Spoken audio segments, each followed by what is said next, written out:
I saw a man sitting on a swing at 3 a.m. I didn't move, didn't blink, didn't even breathe. But the swing next to him began moving like someone invisible was sitting on it, laughing softly. When I tried to walk away, the empty swing stopped and the man whispered, "Don't go, she likes you." I ran, and now every night the swing moves again. But last night the invisible girl followed me home.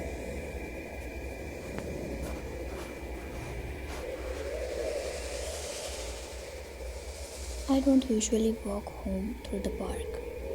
Even during daytime, that place feels wrong, like it remembers something. But that night, my shift ended late. It was already 2:45 a.m. when I stepped into the park gate. Cold air, empty paths, dry leaves making those little click-click sound under my shoes. That night even the wind felt dead. I remember checking my phone brightness on full, just to have some light on the path. That's when I heard it.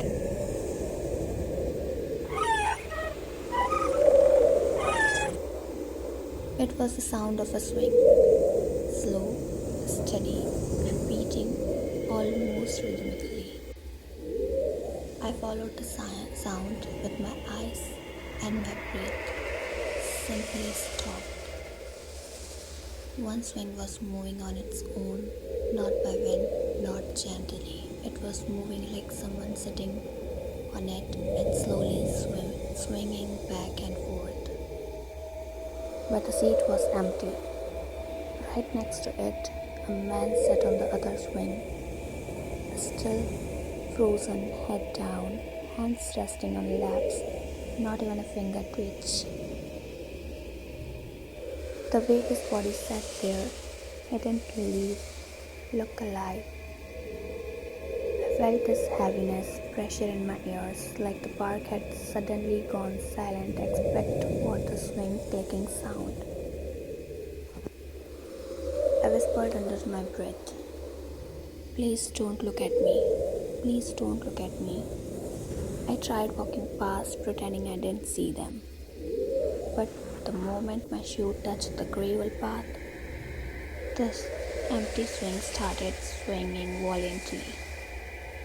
Not forward, backward, but twisting like someone was spinning around inside it. The chains rattled so loudly that it sounded like metal screaming. I froze. The man finally lifted his head, slow, stiff, mechanical. His face looked wrong in the dark, skin pale like washed paper, cheeks sunken, eyes black and hollow. And he said in the coldest, emptiest voice I have ever heard, "Can you push her? She keeps asking." I didn't respond. I didn't move. I felt warm breath on the neck, on the back of my neck, someone tiny. A child hide giggling faintly. But there was no one behind me. I backed away slowly, but the man whispered again, slightly louder, "Push her, she likes you." And my heart went wild. I turned and ran. I didn't care if it chased me. I didn't care if that invisible kid followed me. I ran until my lungs burned. When I reached home, I locked everything, doors, window, even the bathroom door. I didn't sleep that night. It's night 2. The giggles followed me.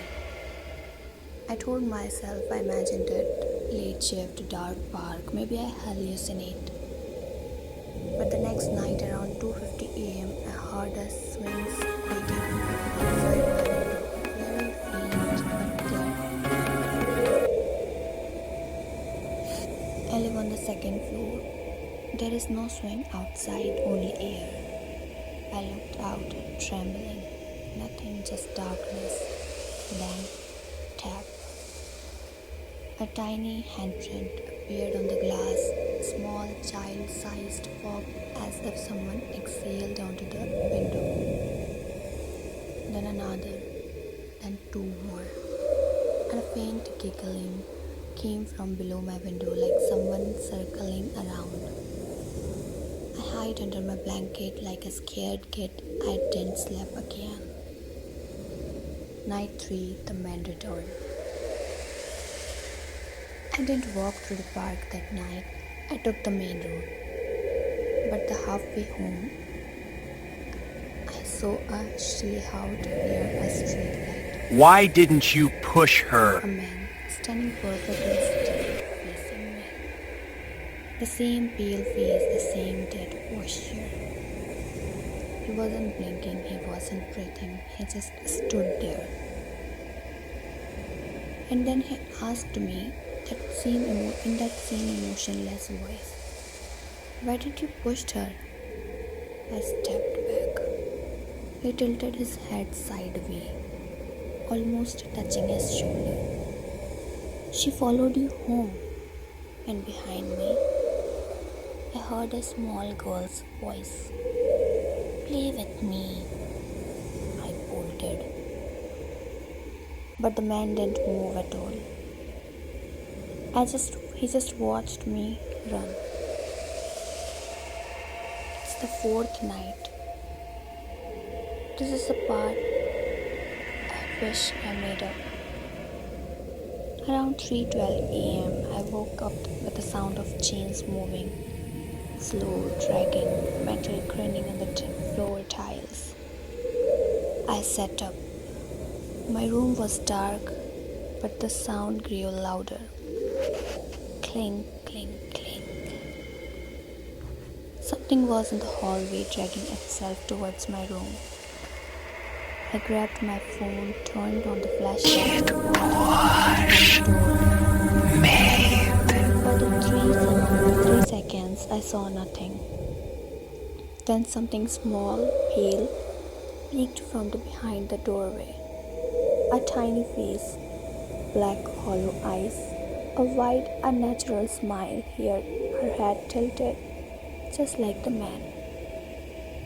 Her nails scraped the floor as she crawled in. She whispered, "Now it's your turn. Push me." I screamed and threw my blanket at her and ran out of that apartment. Neighbors come out confused. Not one of them saw her. Not one of them heard the chains. I moved out the next day. Next night, today is the first time I'm talking about this because last night I passed by the park again. Not to walk through it, just driving by. But as my car slowed near the playground, I saw her. A small girl sitting on the swing facing the road waiting next to her. The same pale man. And as I drove past, he slowly turned his head toward me and whispered something. I could even hear through the car window. "It's your turn." And then the empty swing next to her began moving violently, just like the first night. I'm writing this because now I'm scared to sleep. I'm scared to hear the swinging at 3 a.m. again.